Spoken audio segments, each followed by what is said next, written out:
गणगौर का विसर्जन किस विधि से करें, कैसे करें? तो मित्रों, विसर्जन की विधि आज हम आपसे शेयर कर रहे हैं।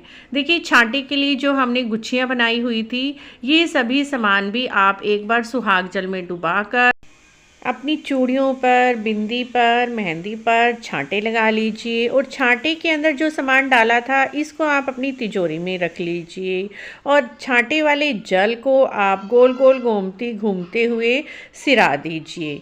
ये सारा जल सिराने के बाद आप एक बड़े से बर्तन में जल ले लीजिए। जल के अंदर आपको डालना है थोड़ा सा कच्चा दूध। उसके बाद फ्रेंड्स, हम अपने विसर्जित के जल में सारी फूल पत्तियाँ जो भी हमने पूजा में प्रयोग में लाई थी, दुर्वा घास, सभी कुछ जल में डाल लेंगे और अपने टिक्की वाला पेपर जिस पर हमने 16-16 टिक्कियाँ दी थी काजल मेहंदी सिंदूर से, वो वाला पेपर भी आप फोल्ड करके जल के अंदर डाल दीजिए, क्योंकि कागज़ है, कागज़ जल में आसानी से ही गल जाएगा। उसके बाद इस जल को आप भूमि विसर्जन या जल विसर्जन कर सकते हैं। उसके बाद आती है हमारी गणगौर की मूर्तियों की बारी। मूर्तियां आप जल विसर्जित करना चाहते हैं तो कर सकते हैं, अगर नहीं करना चाहते उसकी भी हम विधि आपसे शेयर करने वाले हैं। सबसे पहले हम ईश्वर जी को जल में विसर्जित कर देंगे और प्रार्थना करेंगे, हे भगवान हमारी पूजा को स्वीकार करें, अगले वर्ष जल्दी ही आना, हमें दर्शन देना। उसके बाद अपनी गौरा माता को विसर्जित कर देंगे और उनसे अमर सुहाग की प्रार्थना करेंगे। उसके बाद मैंने 5 मूर्तियां बनाई थी, 5 मूर्तियां कालीराम मालन को सबको हम जल विसर्जित कर देंगे, क्योंकि मिट्टी की मूर्तियां हैं, मिट्टी जल में घुल जाएगी।